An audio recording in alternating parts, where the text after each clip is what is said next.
Now the old double diamond lay out east to do boss in the land, the buffalo. And the auctioneer's gavel rapped and it rattled as I watched the old double diamond go.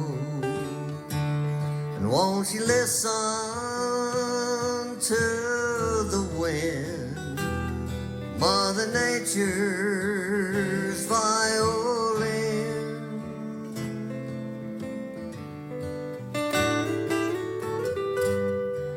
Now she's selling out, and I'm moving on, but I'm leaving with more than I came.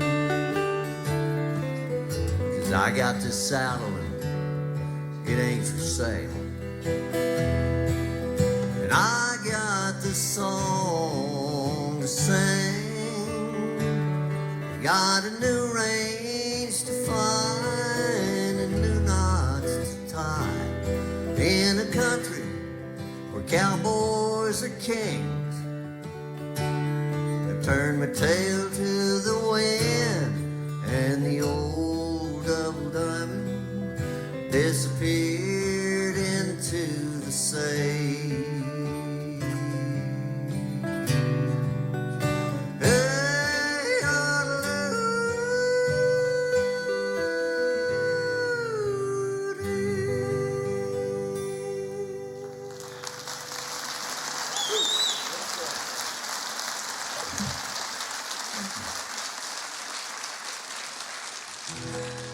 Idea-yo.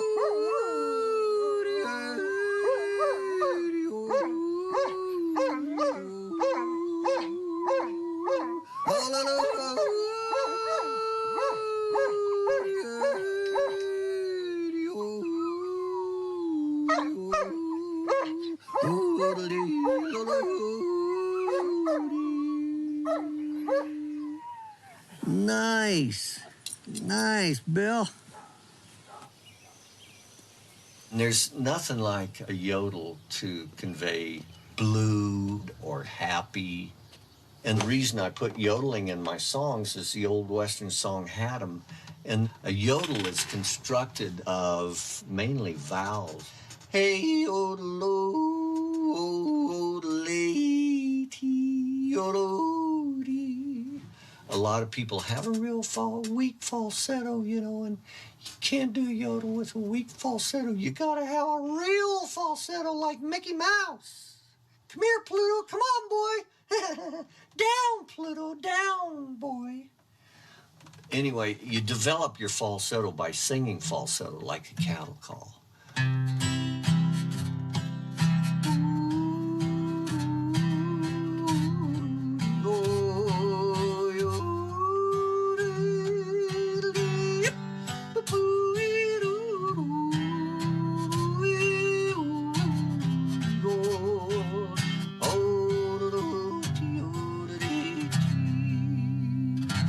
And then you learn to switch in and out of it. Now, a trained singer can't yodel. Their voice goes, oh. They've lost the break in their voice. They actually have to retrain a break in their voice to yodel.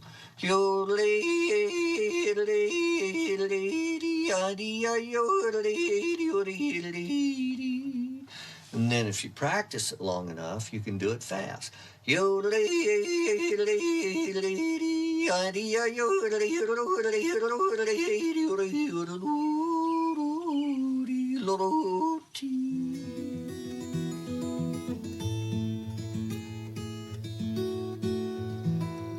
Jeff Nurse is probably the Cowboy's cowboy, and I admire Jeff for his artistic abilities. The guy can do probably anything he sets his mind to, but he was just a hard-scrabble kid from New Mexico, you know. Neither one of us have ever been rich or anything near it, and we kind of get along on that level. Yeah, I grew up north of Magdalena on a ranch that my granddad started along with my uncle way back in the teens. So I'm basically fourth generation doing this. It's what I've always loved to do.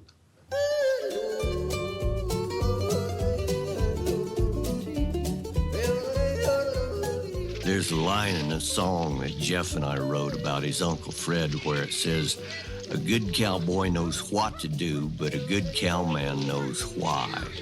Jeff first learned from Fred, who was kind of a PhD in cowboyology. As a result, Jeff not only knows the whats, but the whys. And it was sure a great way to start if you're going to make your living running cows. Show's over. The ranch north of Magdalena was about 50 miles from town. And back the roads were terrible, and trucks were not very good back in those days. This is in the 50s. There's a livestock driveway between the Arizona state line and Magdalena. It was a big shipping point for cattle for years and years. It's one of the biggest ones. So each ranch would just drive their cattle into the driveway, and they'd drill the well every 10 miles. So you just move them into town, hold them at the edge of town till the rail cars were ready and you'd made the deal with the buyer, and then take them on into the stockyards and strip the calves and weigh them and load them on a train and then drive those cows back home. And they didn't want to go. They want to leave their calves, after. If a cow and a calf get separated, they want to go back to the spot that they last seen that calf. So those cows want to come back over the top of it. The Uncle Fred song is about this very thing, driving those cattle to town, but learned a lot from him. And there's a line in there about stories around the campfire, and he was a great storyteller and a great teacher. He'd ridden with Pancho Villa. He'd done a lot of stuff. Not by choice. He was in jail in Mexico, and Pancho Villa came through town and said, "All right, here's the deal, guys. You can go with me, or we'll just blast you right here." So he says, a real easy choice.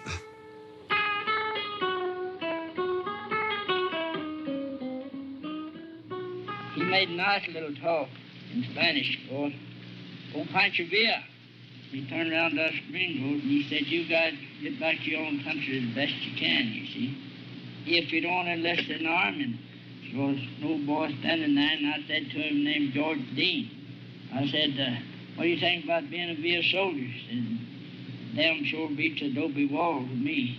So that's how come he in his army. So yeah, he rode with him for a while. Everything in the song is true. It all really happened. And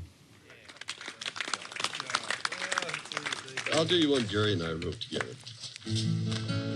I started writing it, and then Gary came along, stayed a few days, and we worked on it for a year or so. We finally finished it on the telephone. But anyway, it's a true story. It's where I grew up in Magdalena, New Mexico. It's about my Uncle Fred.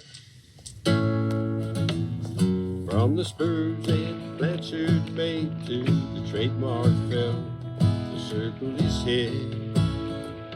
The cowboy from the old school whose amigos lay down over there. The old man of Magdalena, I was his button, he said. The hungry roots of my cowboy soul were fed by my Uncle Fred. I recall cattle falling and blowing the sand and riding night herd in the rain. We drive our cattle into town and load them on a train. The kids would keep the herd bunched out on the holding ground, while Uncle Fred would close the deal at every bar in town.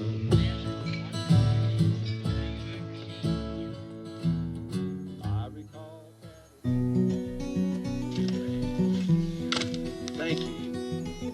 Jeffy and I have been friends for probably 30 years. We met on the Bell Ranch down in Solano, New Mexico. And they don't do any rides on the Bell anymore, but Jeff got his own ride up on the Indian Head Ranch over by Las Vegas, New Mexico.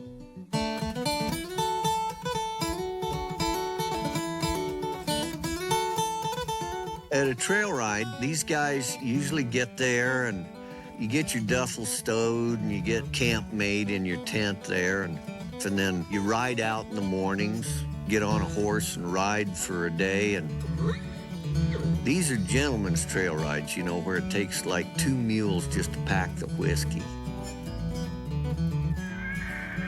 and then everybody gets back to camp that evening, and usually a nap is in order, and then the music starts.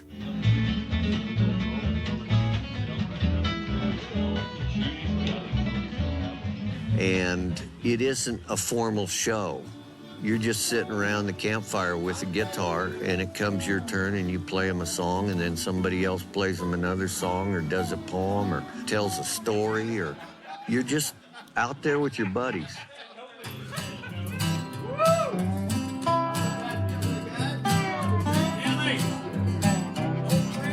This is a song about some friends of mine. We all get together from time to time. Talk about things we've done and things we do. Music's a big part of the trail ride. It started out years ago with just me and a couple of guys, and it's turned into a kind of a music festival, really. There's great players from a lot of different places show up, and a talented bunch of guys. It is an event that a lot of people look forward to, and hopefully we can keep it going for years to come. Sure is good to get home again. I got a friend there too. She's waiting for me. She can do anything that she has to do. She can love me, she can kiss me, she can cuss me too. That's the way it is. No friend. Good friends are hard to find. And another thing that happened to me along the way was I met Bryce Chapman. And we was talking around the campfire, the Indian Head ride. Somebody hired Bryce to do a little trick roping down there. And the first time I came up to Bryce and I said, well, I see you got some of them cheap-ass rope tricks you're selling, huh? That's the way it is. No friend. But you might want to take a look at some of them cheap-ass rope tricks.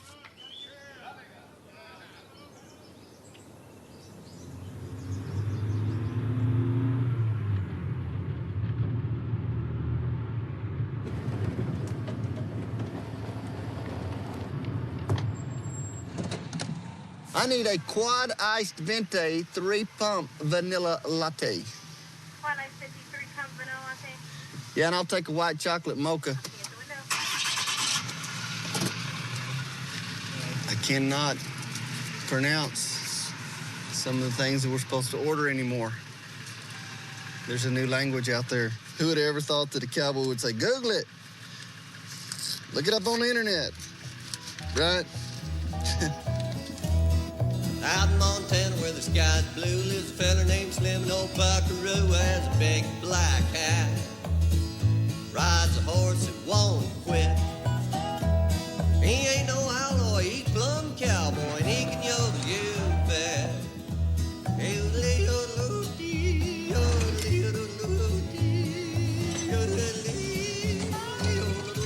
Round bale of wheat hay, and my truck's right there in the front.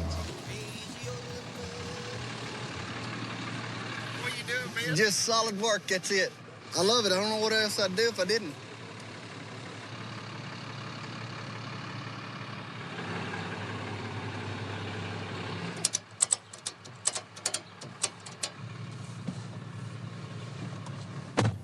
All right, off to something different. You can catch anything in the world if you can get it to depend on you for a free handout. You set a snare for a pig or a possum or a raccoon, he's gonna go in there and he's gonna eat the free food. People nowadays, they don't know how to work. And I mean, that's just being honest. And it's up to you. You need to get your ambition bone and whittle on it a little bit and make your own life in your own way. And that's the American dream. That's what cowboys, they wanted an American dream. They wanted to go work on a ranch and then eventually save them some money and buy their own herd and buy them some land. Well, that dream's it's not lost. It's just the person with the ambition picks it up and runs with it.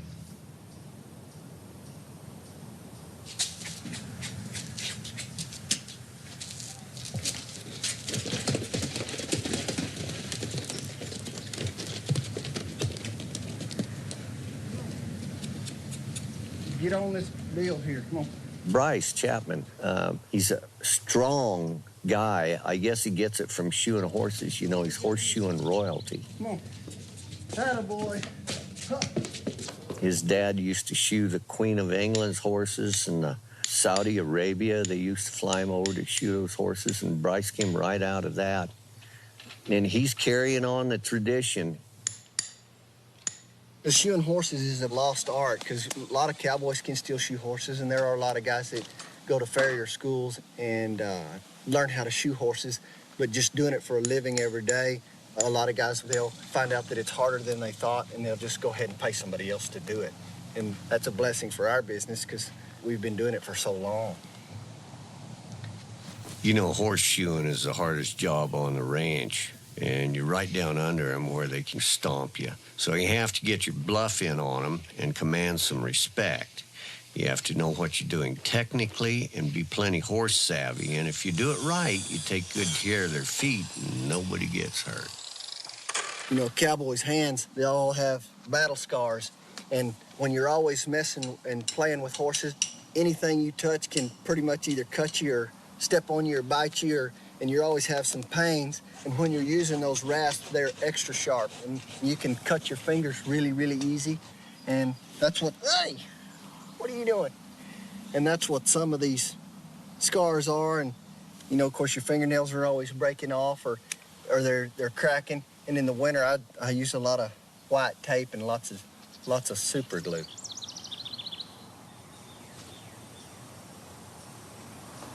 Do you like your shoe job? You want to smile for him? Just smile. Smile for him. Good boy. Not bad for a bronc, huh?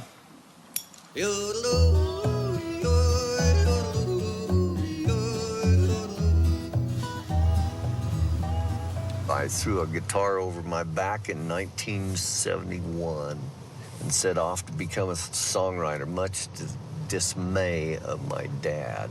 And I went to Nashville and spent the next 5 years in abject poverty learning how to write songs. And I went from New York City to LA, and we got into every A&R office there was. Warner Brothers did sign me. But then they signed Larry Mahan. And so they kicked all the other cowboys off the label because they figured they had the ultimate singing cowboy. There was just one problem with that. Larry Mahan sings like I ride bulls. You know, they took such a licking on that, they decided never to sign another cowboy. And after that, I couldn't find anybody that wanted to sign me, so I came back home and kicked around, you know, tried to sing for a living at these windy little nug-eyed bars out in the middle of Wyoming. And, you know, living hand to mouth. And I was gonna go back to cowboying, and they needed a guy to run the stables at the T-Lazy 7 Ranch. Well, I'd never duded a horse out before, but I figured, what could it possibly hurt other than the dudes? And so I took on that job, and I grew that stable from 13 horses to 185.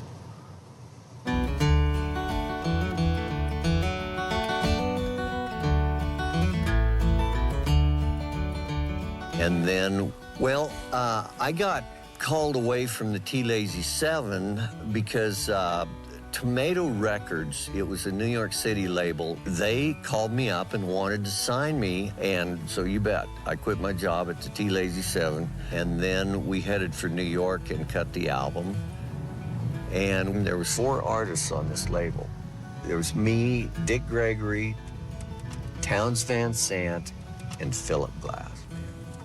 Anyway, all of a sudden, they wanted to do a big-time album on me, and we cut that album in New York City. The vocals on it were the Jordanaires, Elvis's old vocal group. Strings on it were the New York Philharmonic, with Harry Lukowski conducting. It was called Colorado Blue, and it got picked as a hit album in all 3 trades. It was just on its way straight up. Bronco Buster, Wild Horse Rustler. Well, she clipped him off, broke his jaw, served him right, that cocky bastard. Well, the time, on the plains of Colorado. And this was in about 1980.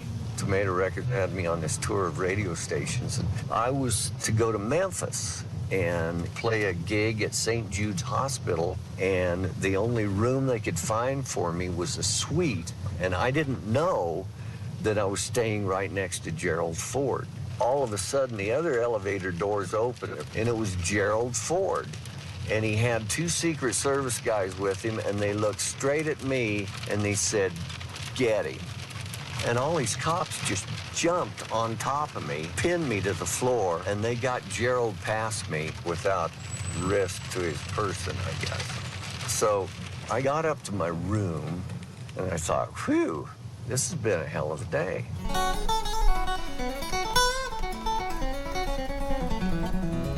The next morning at 6 o'clock, the phone rang, and it's Kevin Egger's secretary. And she's saying, "Gary, get out of there. The record company went broke. We're bankrupt. We can't even pay for that room." So I snuck out of the hotel, snuck out of the suite. I mean, it was a suite. There were like 7 different sets of furniture. I mean, I was living as high on the hog as I ever had. And then 6 hours later, it's all over. And I'm no longer a star. I'm nothing. I'm just a fugitive. That was it, man.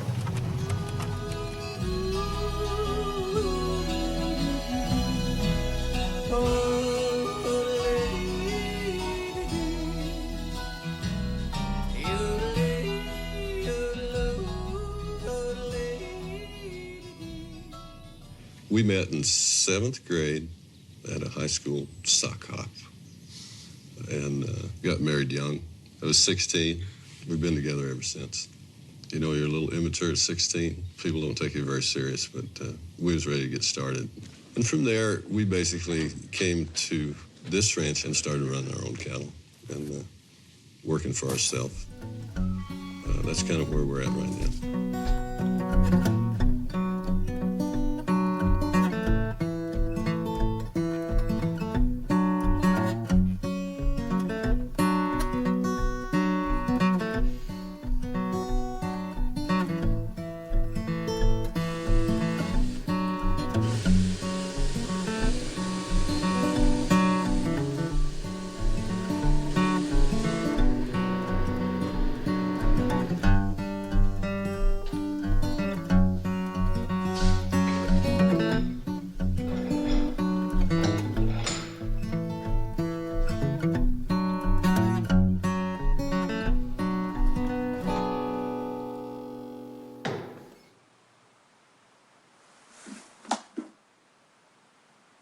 I think poor man has poor ways. Tootie and I got started young. We didn't have anything, so we learned to make it ourselves. That's just part of the deal, being on these ranches, is being able to weld a little bit. But I think, you know, if you get a little creative, you can do a lot of stuff with it. One of the partners in the ranch across the road had built a new house, and she'd bought this really cool chandelier. And I thought, you know what, I can make one of those. And so I did. And I had it hanging in the house. Looked pretty cool. Guy came by and said, "God, I'll buy that." So I took it down. Here you go. He traded me an old pickup for it, and I was needing an old pickup. So there's Tootie with no lights in the dining room. And so one night she goes out and she gets this old pickup I'd traded for. She drives it up and parks it and shines the lights through the window. And she said, "That's what we're going to use for lights in here until you build me another one." So I built her another one. Let's see, I think there's six arms on the bottom, and then they're split at the top with some more arms. There's little lights out on the end of each of the big arms with shades on them, and some cutouts of horses and cattle and stuff like that. A lot of pieces. There must be a couple of 100 pieces in each one of them. So I came back home and was struggling again, real broke. And Rick Dean of the T-Lazy 7 called and said, "I bought a couple of stagecoaches and I'd like you to run them in town." And we gave him with these big draft horses. And I drove those guys, I'll bet you, 10,000 miles before it was over. And one of the challenges to driving that stagecoach was staying warm. So I had this guy make me this fur-lined cowboy hat. Throw me that hat, would you? This thing. And to begin with, it was flat. And that was my idea. I was going to wear a flat fur-lined hat like that. But what happens to these things is they get snowed on and then they dry and then they curl up so you look more like a Cossack when you put this on. But I'm telling you, this is the warmest hat. And then in Aspen, it don't just snow a couple of inches. Some nights we'd get 1.5 feet of snow. So one night, I got a fare out to the Aspen Club. And as I got out there, I started realizing I'm in a little bit of trouble here because the roads were just getting narrower and narrower. And I remember this taxi, he was sitting out there smoking dope because I could smell it. So I went over to this hopped-up hippie in the taxi and asked him if he'd help me. And sure, man, I'll help you, you know. So both got on the back wheels of the stagecoach, and we slid it around. And I was threatening that team, George, you son of a bitch, you stay there now. Don't you dare move. I'm telling you, I'll kill you. And we'd slide it back around, and on the second term, I felt them start to go.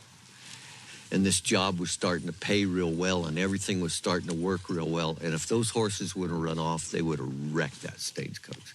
They would have just totally wrecked my life. And I knew it in a flash.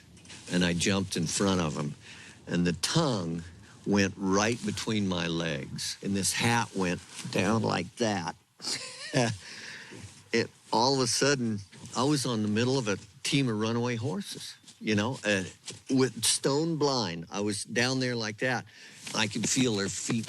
And I was sitting on that tongue, and I just started hollering, whoa, whoa, whoa, whoa, and just trying to jerk their damn heads off. And I got them shut down probably 150 yards from where they took off.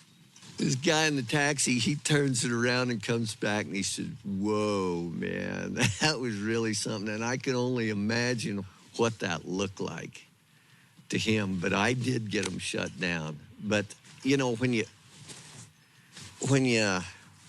do something like that, you know, you see, you could have been killed by just 1 foot on a foot down there, dragging you down, and the horse and the coach running right over the top of you. You know, but desperate times call for desperate things, I guess.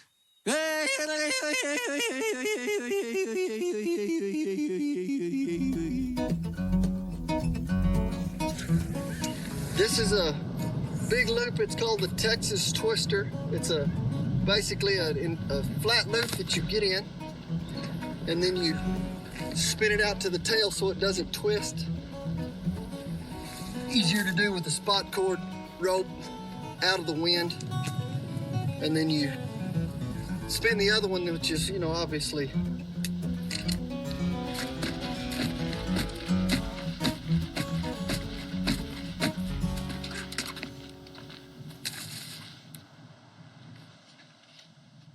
I've been trick roping for about 35 years. I started trick roping at the age of 5, and I started getting calls when I was about 7. Next thing you know, I kept adding to my show, and as time progressed, I mean, it's added to even these big mares like this right here. I don't know what they're doing. They're loving on me today for some reason, but anyway, time gets to go on, and yeah, I've added things to my show with a dog, other trick horses. You know, I kind of want to still keep some old cowboy traditions with it because we're pretty much losing a lot of the Western tradition to new modern entertainment, and I just don't want to let that get away from us.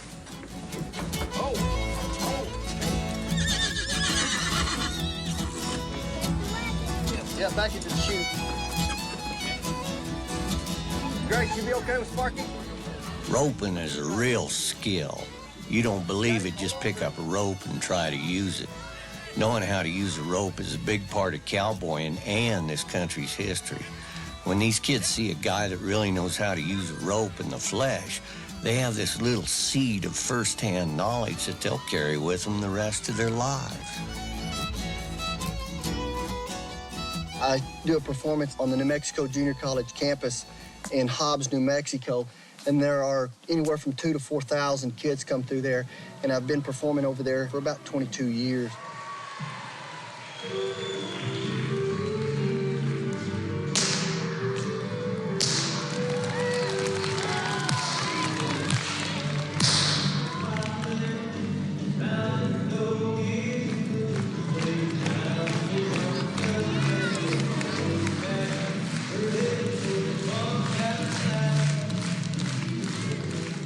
I have a rope trick that I perform, and I sit flat on the ground with my feet straight out in front of me, and I'll get a rope and I'll throw it in front of me and spin it, and then I skip up off the ground and I skip that rope through me and I keep it spinning.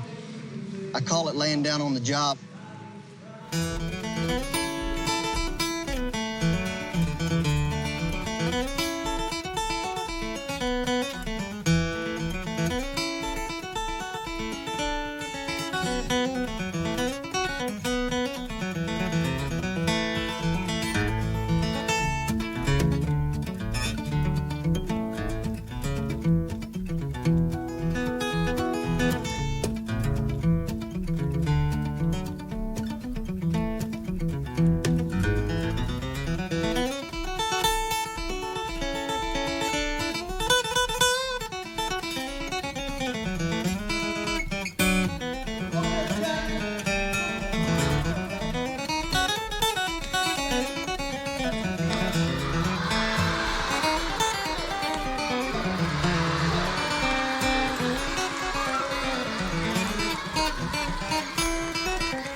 It's the innocence of a kid looking at what you're doing, and they're just, it's just something that a lot of kids have never seen before. And to have a horse come into your school and be gentle and be amongst the kids, and you can just pack in and pet them, and they're not gonna hurt you. You know, you can't trust all those horses out there, but the horses that I have, that's the way I want them to be, so that you personify that animal to have some human characteristics of, you know, that are innate kindness, and that's my goal, is to make them actually look like, holy smokes, that those animals are working with him. They're almost like they're human. Yeah.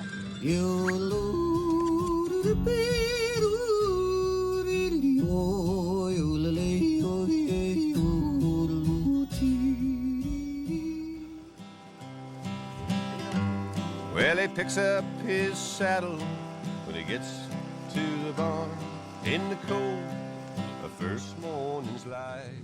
I really feel blessed, you know, to be a part of this lifestyle, growing up in it and spending my life doing it. Today, for me, was a terrific day.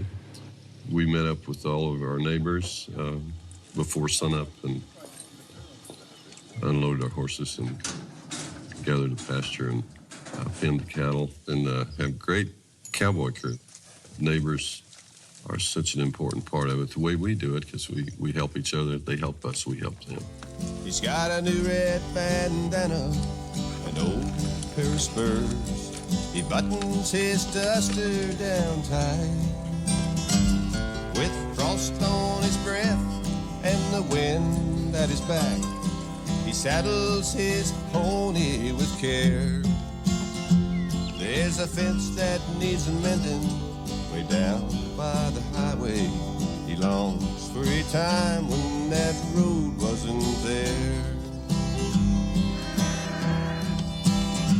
He's just an old cowboy, just a change to the freeways and the fences of fate. He longs for the freedom from home on the range. He's down in the valley, 100 years late.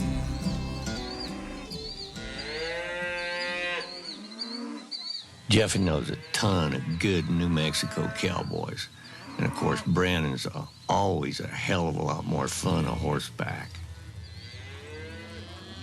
We still do it the old way. We branded a bunch of calves. We rope the calves and drag them to the fire. Use a hot iron. Try to get the kids involved in it. But you don't have to try to. I mean, they're chomping at the bits to do it, and the kids grow up doing it, and they're learning from some of the best in the business, and I'm sure they'll carry it on. They may drift away from it, but oftentimes they'll make full circle and come right back at some point and carry it on and show it to their kids. Dust falling, smoke rising as we drag them to the fire. It's a good day at the office when you limp and dirty and tired. Things are changing. You know, I can see big changes from the time I could remember it up until today. But as far as the cowboy etiquette and the legacy of this for another generation, it'll be there. I don't think it'll ever change as long as there's a West and as long as there's cattle and horses. There's so many parts of the West that you can't see it from a pickup or a four-wheeler. And working cattle horseback is still the most efficient way to do it. The easiest way, easiest on the cattle, easiest on the people. There's always going to be folks that don't use horses and they still run cattle, but for the most part, the real deals, it's always going to be there.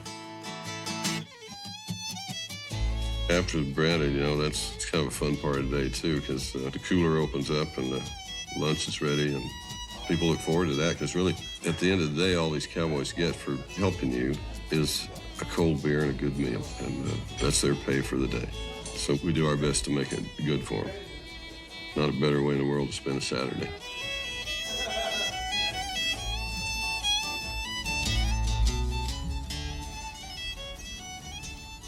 In 1985, when the cowboy poetry gatherings came along, my boss knew that I was pretty well burned out on the stagecoach. I was fried, man. I'd done that for 5 years. And he said, why don't you go to the poetry gathering and take a week off? Well, I went to the poetry gathering, and I discovered that there were lots of people there doing my songs. And what's more than that, I saw the stair-step ranch kids, you know, there's Ma and Pa and all their kids sitting there in the front row mouthing the words to my songs.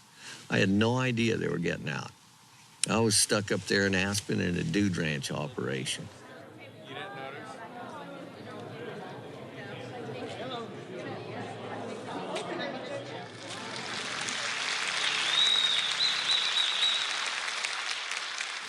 I thought I would do a Colorado cowboy love song.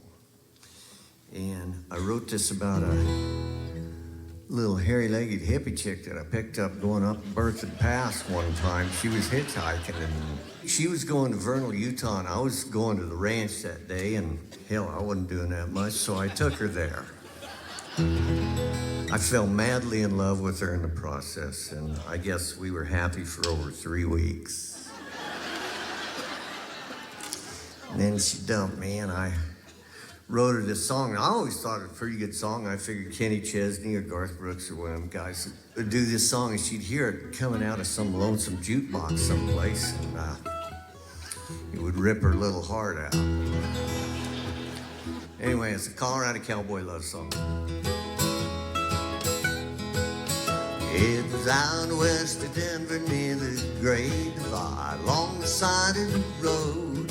Hitching a ride was a pretty little girl by the name of Dina Rose. Dina Rose, Dina Rose. Yeah, I says, whoa, when I seen Dina Rose.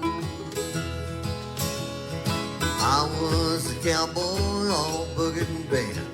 She was strong medicine, a heaven sent, and together we shared the mountains, rivers, and miles.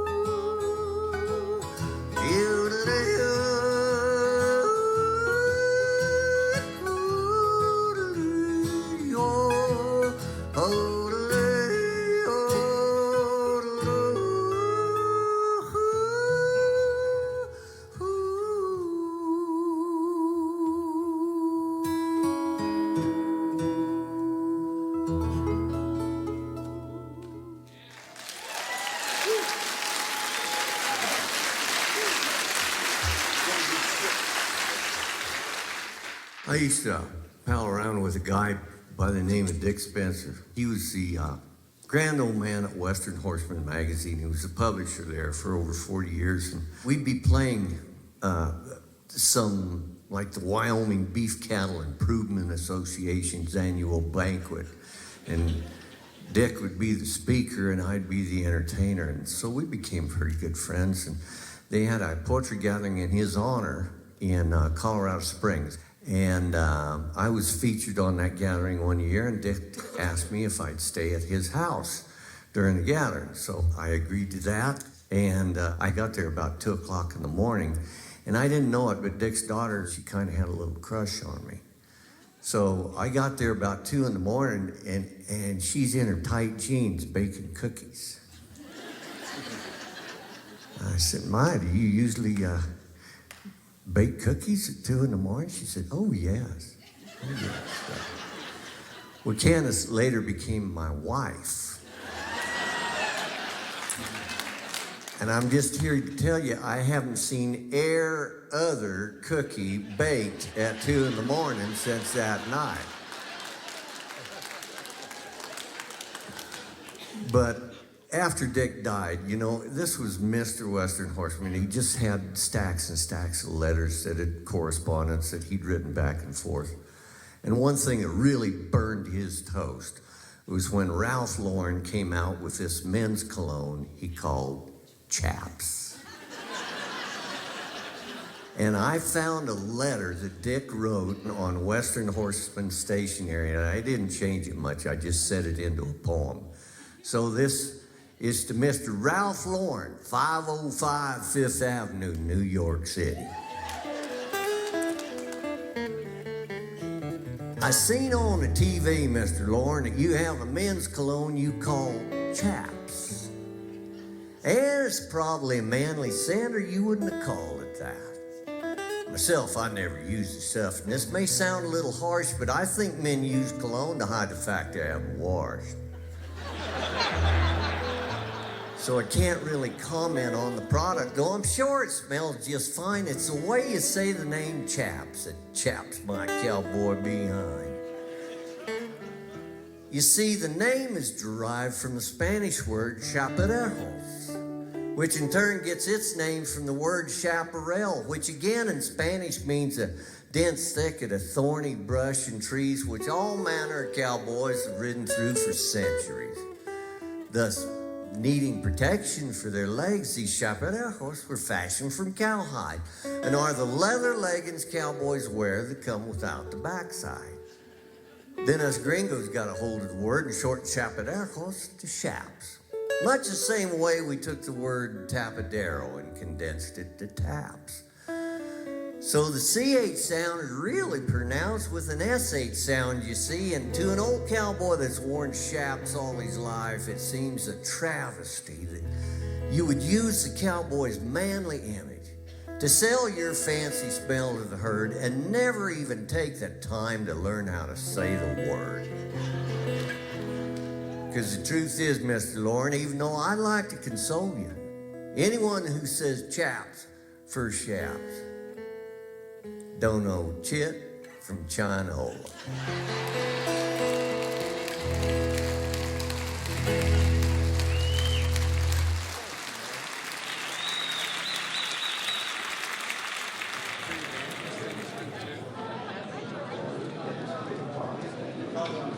Oh, for heaven's sake. Yvonne Hollenbeck, she's just a sweetheart of a gal and writes her own poetry. She's got insights into the way our little Western world works that I've never heard come out of anybody else's mouth.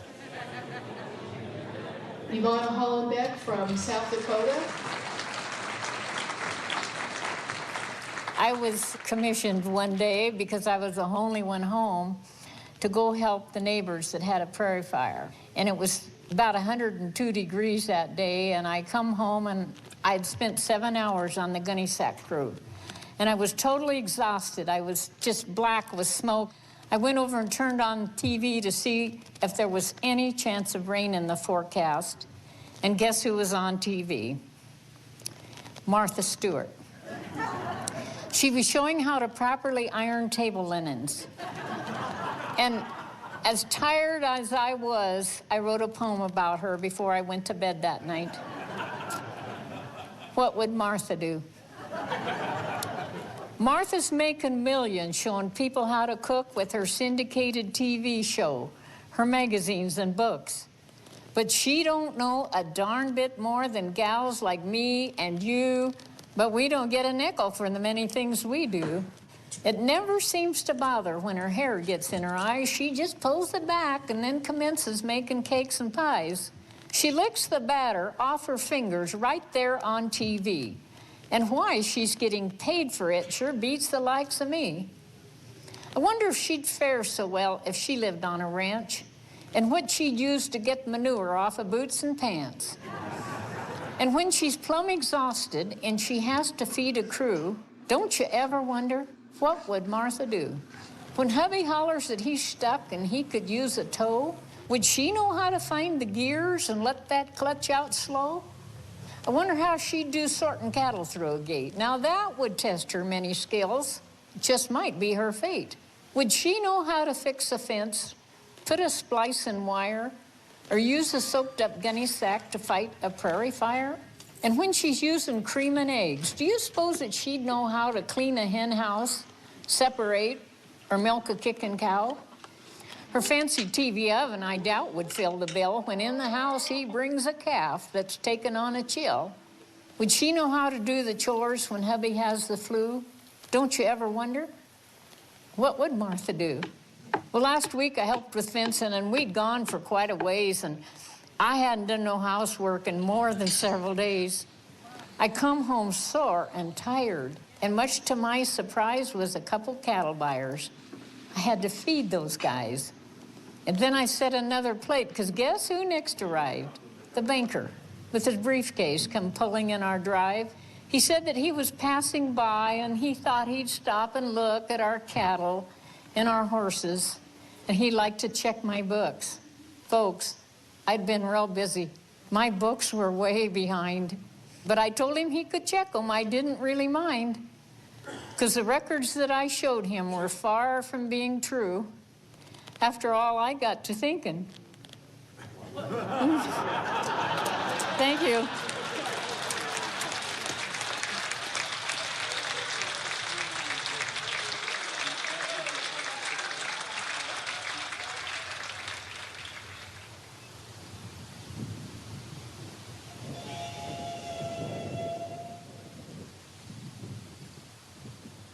We're approaching Clearfield from the south, and this is where the bar was. And the bartender got caught serving minors, so he got closed up, and he lived back there in that little house. And then there's a cemetery. A lot of the neighbors are resting there. And every year it dwindled until there's hardly anyone living around here now.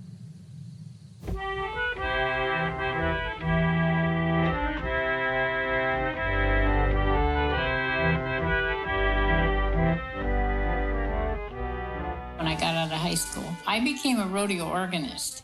I played for big fairs. I was what they call a show organist. I managed circus acts and rodeos, and I met Glenn at a rodeo.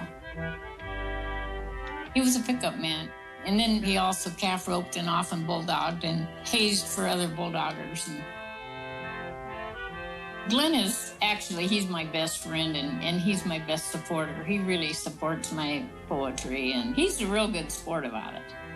Glenn has his hobbies too, and his biggest hobby, of course, is calf roping. And ever since he's a little boy, he's roped calves.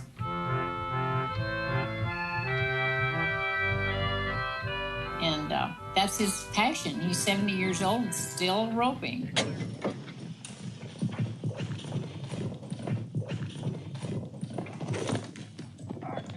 And he was the U.S. calf roping champion, and he won $16,000 in a horse trailer. And so I thought, well, I should make him a quilt.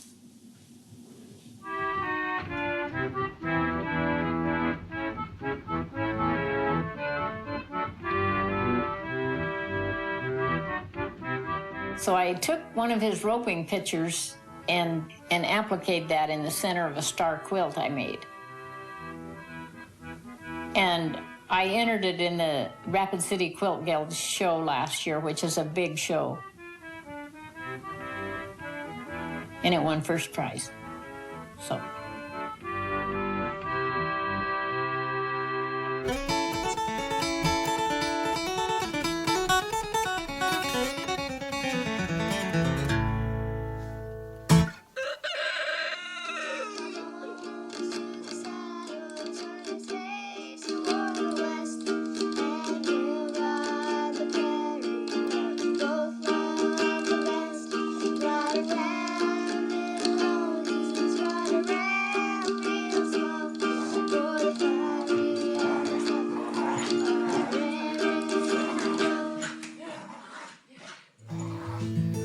You can find the most talented people in the darndest places.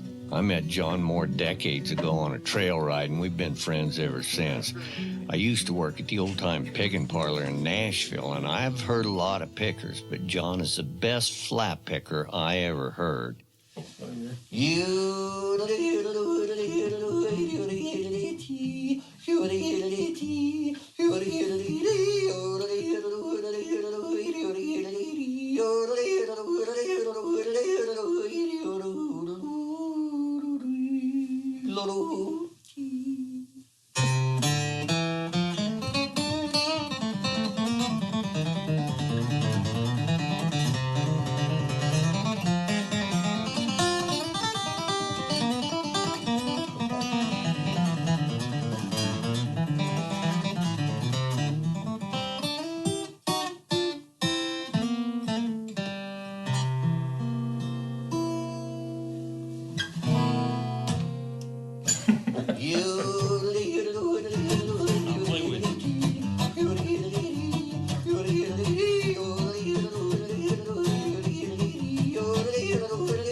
Bryce and I find ourselves more often than not out in the far-flung, dusty West. That's where the real cowboys live. You go to a rodeo or such and you see a guy like Bryce and you know you're watching a real deal, not some computer-generated, gas-powered illusion. Those cowfolks love to see their arts and skills performed live, and we love them that knows a good roper or a cowboy poet when they see one. All right, watch this, kid. Come on, get ready.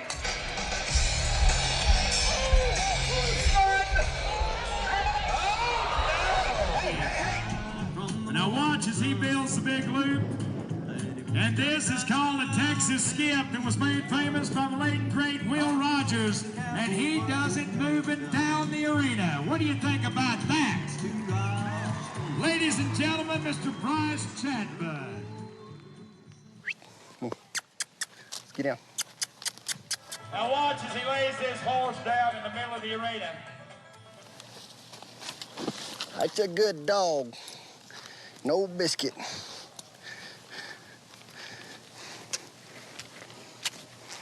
Yeah, that's pretty easy. No peanut. Good thing I don't weigh a whole lot. Somebody might think I was mean to him.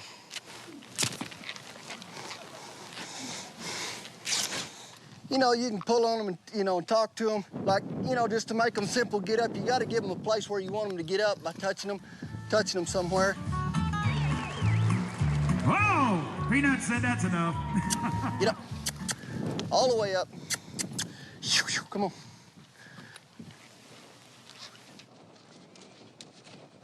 Make them your friend first. Once you get that down, you can pretty much conquer anything.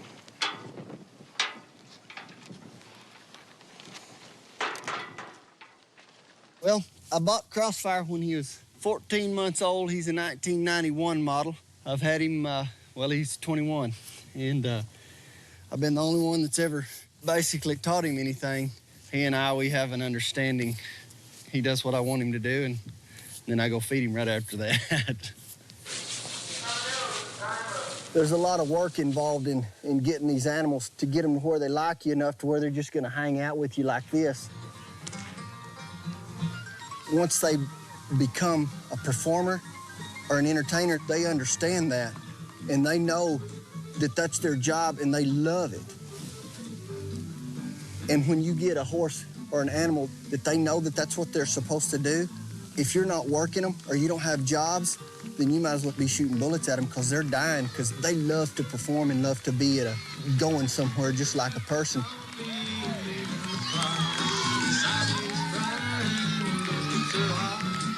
And so, you know, once you show them that life, they can't do without it. It's done something really good for my life, and it helps me with people, because if they don't understand me, then they'll understand my animals.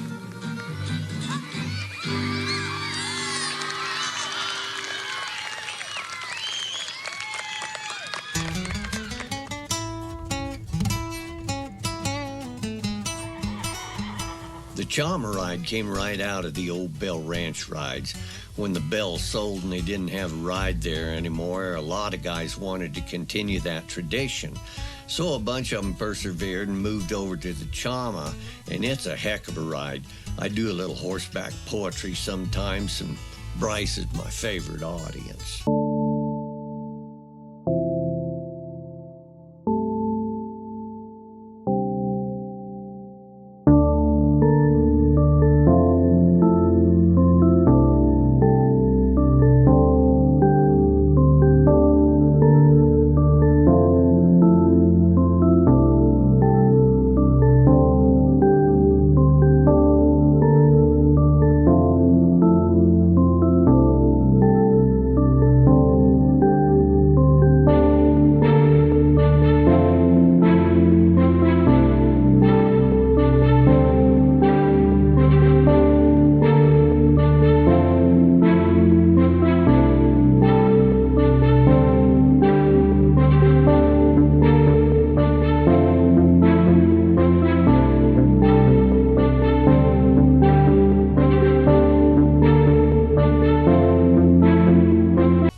Grandpa was a rancher, come from the old school. The earlier the better was his cardinal rule.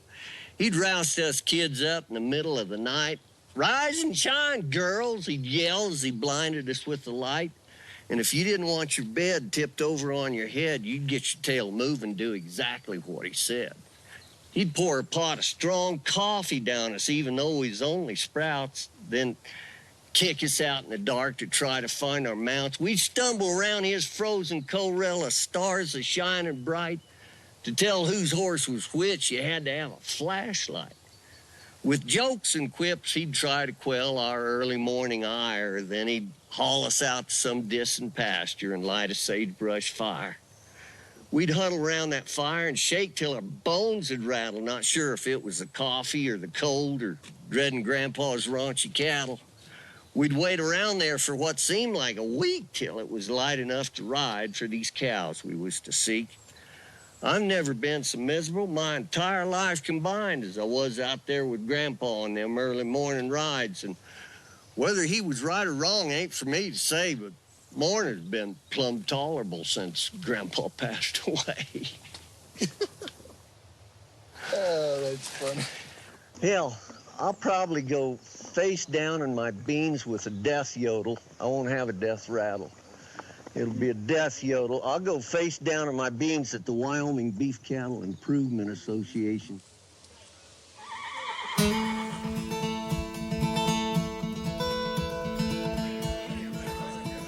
The trail rides are great for lots of reasons.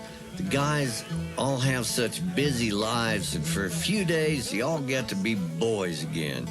You ride all day in gorgeous country, and then after you brush the dust off and have a great meal and a little drink around a campfire, the guitars come out and you hear real deal cowboys singing unvarnished songs and reeling off cowboy poetry underneath the moon. as you come every year, to me, it's nice that we're here again. That's right. and we spend the first night, you know, kind of catching up on old times. And my name is Sugar Britches. Hi, Sugar. Sugar Pants. We will get to know each other over the next few days if we don't already. God, I hope not. This is Jeff Nurse's song. It's the anthem of the trail ride. We had been at the Bell Ranch back before cell phones a long time ago, and I promised Tootie that I would be home in 3 days, and I got home a week late. And so I wrote this song down on a paper sack on the way home. Well, this is a song about some friends of mine. We all get together from time to time, talk about things we've done and things to do. We all work hard at the jobs we do, so when the cattle are shipped and the phone works too, we all get together for a cowboy rendezvous. Good friends are hard to find, I wouldn't trade any of mine. They're the kind that'll be there till the end. Wife says go have some fun, I'll see you boys when you get home. That's the way it is. Old friend. Well, it's good to see these guys every now and then. Sure, it's good to get home again. I got a friend there too, she's waiting up for me. She can do anything that she has to do. She can love me, she can kiss me, she can cuss me too. That's the way it is with old friends. Good friends are hard to find, I wouldn't trade any of mine. They're the kind that'll be there till the end. Wife says go have some fun, I'll see you boys when you get home. That's the way it is with old friends. That's the way it is with old friends. Oh! That's as good as I've heard, but Pete, go get your guitar.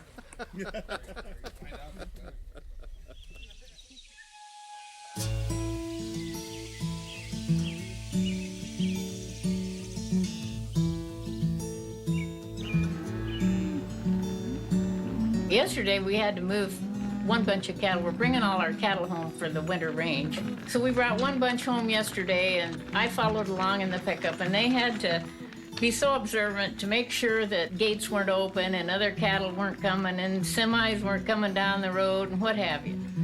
And it's a common joke around the neighborhood that Glenn does not level with his wife when it comes to the number of horses we have. I'm not the smartest person in the world, but I can count.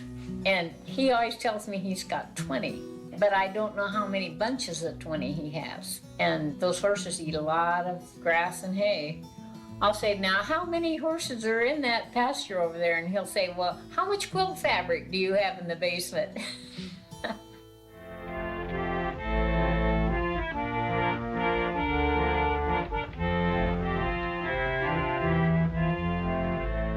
I have an arsenal of fabric. It's kind of embarrassing. I collect fabric. And my car, it just has this uncontrollable mechanical defect. It just veers into quilt shops. I can't control it. And I like to pick up these earth tones in what they call fat quarters.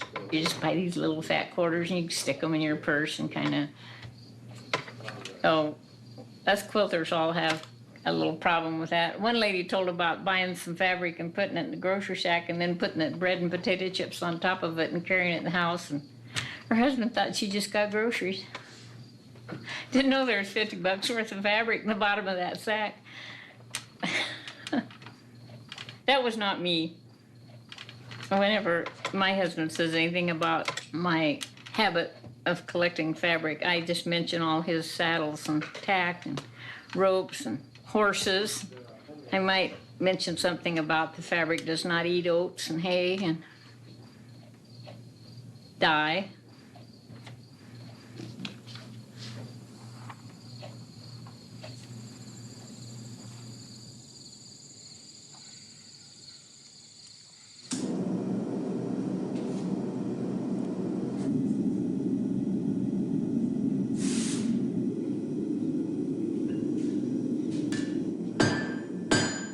think the quality of life of being a rancher is probably as good as it gets.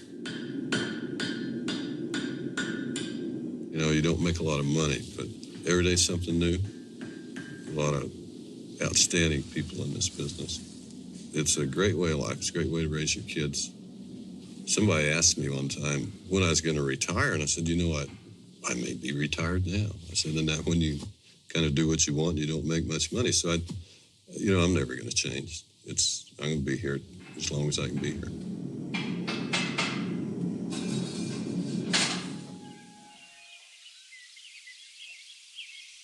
Hey, Jack. What are you doing? Okay. Go get my other boot.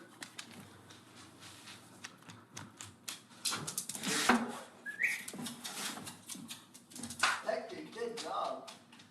Come here. That's a good boy. Good boy. Well, you know, my horses and my dogs, and of course all of my animals, they make me a living, and I get hired because of my animals to perform. From Lubbock, Texas, Mr. Bryce Chapman, along with Peanut, Jackpot, and Crossfire. And my animals and I, we have a working relationship and also a friendship. And, you know, when you lose one of them, it's like losing a family member, you know. And I lost Crossfire the 21st of January. It was a normal day, just like any other day, and I went out that morning to feed him, and I looked out there, and I could see his left shoulder didn't look, it was abnormal. And all I could see was it was red, and his stark white. He just one of those horses just always stayed clean, you know, and I'd had him for 21 years. And I looked out there, and I thought, maybe he just cut himself. And the further I got out there, I knew that something really, really bad was happening. And he had an oblique break on that left leg above the knee. And it was one of those things when you see it, you just cannot believe it, because I had some shows coming up, and I had a show in Houston on the 4th floor of the Hilton Hotel. I mean, he went with me places that, you know, people don't hardly go. And I can remember him the week before I had a show on him, and he was vibrant and rearing up, and he was bowing, and, you know, he was just a performer. And when I saw that, it was a compound fracture. It had actually gone through the skin. And I knew at that point there was no way that I could salvage what had happened. You know, I think he thought, well, he's going to take me to fix me, you know, because he'd been hurt before, you know, and he just always knew that I was going to be there for him.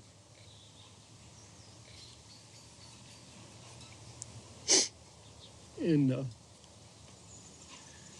I brought him out here to my place, and he backed out of that trailer three-legged. And he looked around, and the thing that I thought that he was thinking when he went through his mind was, man, I must have played too much. And we put him down back there, and I asked Grace, well, let's pick out a pretty spot. She said, right here is great, Daddy. You know, I've always heard that in life a man gets one good dog, one good horse, and one good wife. I feel for Bryce losing that horse. I know exactly what he's going through. I lost the best horse I ever had in my life a couple of years ago. I got him when he was 3 years old, and he never did anything wrong. He just never did anything wrong. He just was so good and big and strong and athletic and just wonderful. And a lion killed him right out here in the horse pasture about 2 years ago, and I've never got over it. Never will. So I know Bryce, he's not going to get over it. He's just not. It's just always going to be there. But so what I said, I think is really true. You get one really good one in a lifetime. Well, like Crossfire was to Bryce. Man, it's hard to lose him. But it's part of the deal. It's going to happen.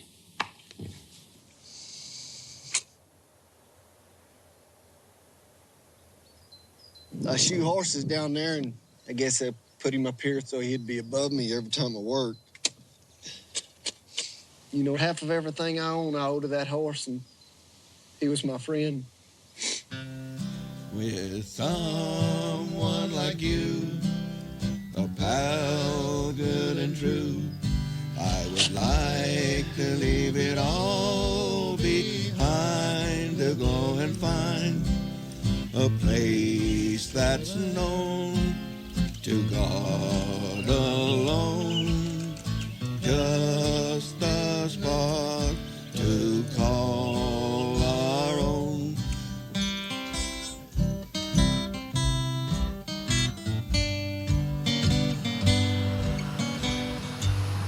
You know, eventually we're all gonna die. All you're gonna be is just an old, cracked, faded photograph that somebody carts off to the dump because they don't know who it is. That's just a fact right there. So what are you gonna leave when you die? We've kind of inherited a heritage out here in the West.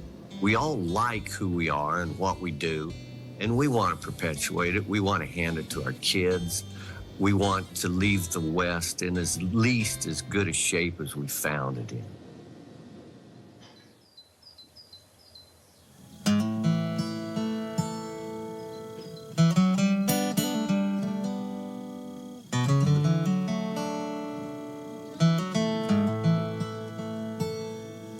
Morning is just a thin line to the east as he steps in the corral and captures a piece.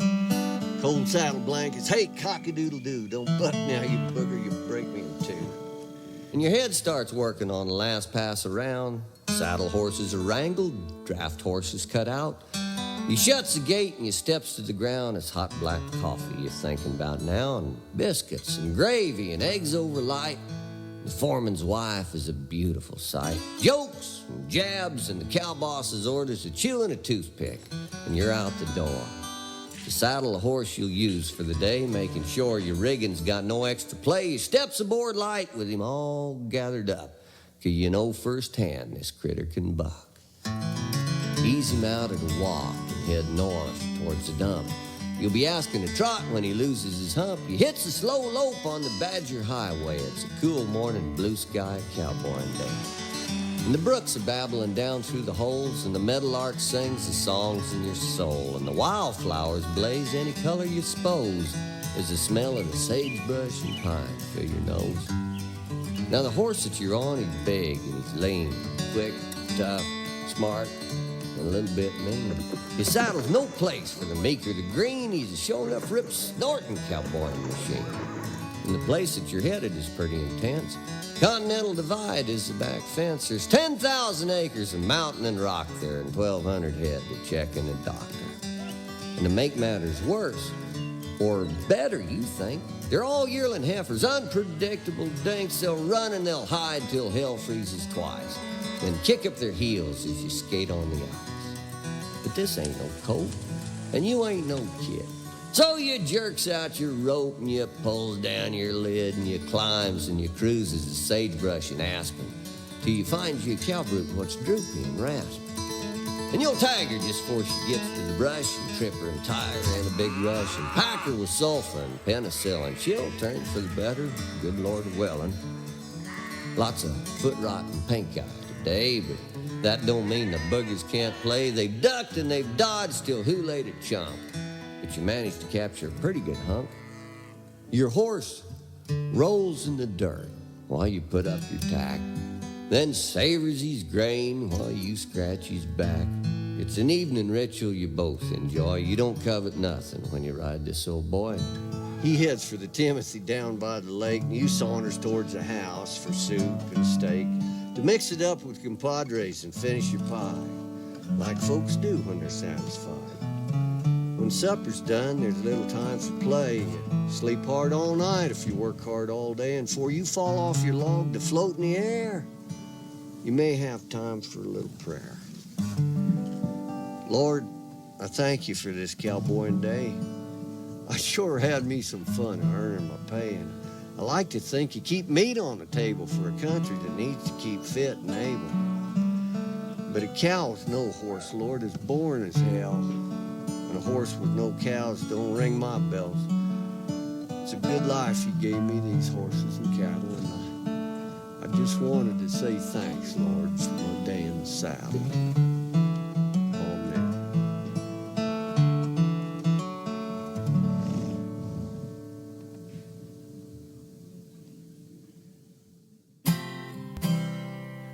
There will be peace in the valley for me someday.